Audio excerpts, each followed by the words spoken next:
plants, one of the very first things that I was taught was plant spirit medicine, and the spirit inside of the plant, and how important it is to work with the vitality of the plant when you ingest it.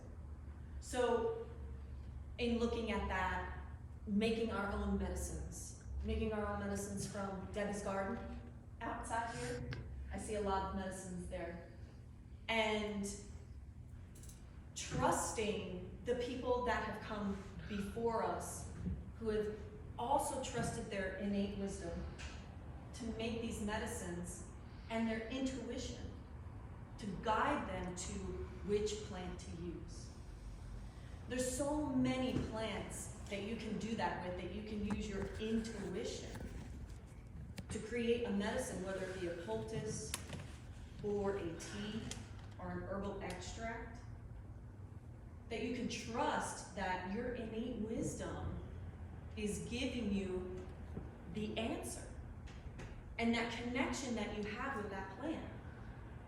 So for instance, there is, well, we did see yarrow out there, but it's not the same yarrow that you see in the wild. So it may not carry the same medicinal properties that we know yarrow to use. But as an example for yarrow, I teach my children about it. My husband teaches our children about yarrow, how it's a wound healer. And when they were younger, they decided to actually, while we were in the woods, they wanted to test it. So yes, we've showed them yarrow before, and they kind of know it, but you know, I think they were like 6 or 7 at the time. So can we really trust that they truly know? So I think it was my daughter who actually hurt herself, and then went and said, I think that's yarrow, grabbed it, chewed it, and put it on her leg to watch it heal. And it did stop the bleeding. She completely tapped into her innate wisdom and the communication with the plant, that she recognized it, picked it, put it right in her mouth and on her leg. We can do that with our plants in and around our area here. There are so many that are so non-toxic and safe that you can do that with. And you can trust your innate wisdom. I'm not feeling so good today. I don't even know what it is. And you walk over to the lemon balm because you're drawn to its bright green beauty. You may not know what it does medicinally, but you don't need to, because you can trust that it's going to help because you're connecting with the spirit of the plant. Lemon balm does uplift us. We can read about it in books. It uplifts us. It helps us to be calmer. It works with digestion. It's also an antiviral, right? But what if you're just not having a good day? Or that's all you have when you hurt yourself in the garden. That you know that plant, you have a relationship with it, or it smells good to you. And you chew it up and you put it on. I bet you would have had a really great experience with that. And it may have even helped with the pain part. Yes. Yes, so connecting with the plants in our garden, the plants in our community, creating relationships with them and trusting them. So that trust piece, every time something serious happens, I have to take that jump of faith into, okay, I know what I know. I know that I have a connection with these plants, and I'm going to allow the plant to tell me what is needed for this situation. It's a lot harder though when it's yourself or your own children, especially with mine. I'm Italian, I freak out a little, but my husband is very calm, and he'll say no, and I'll just trust what he has to say.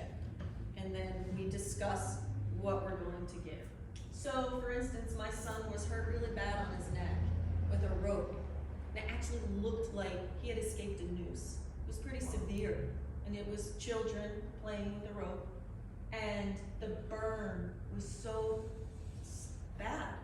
And his ears hurt and his neck hurt. And I Do we need to take him into the emergency room? What do we need to do? And because he's my little guy. And my husband said, no, we have the tools, let's check him out. So we did, and actually my father-in-law has the tools, and he looked down his throat, and he checked in his ears, no bleeding. We felt him, everything felt normal. And then we went to the plants. What are we putting on his neck? What are we helping with that healing, that pain part?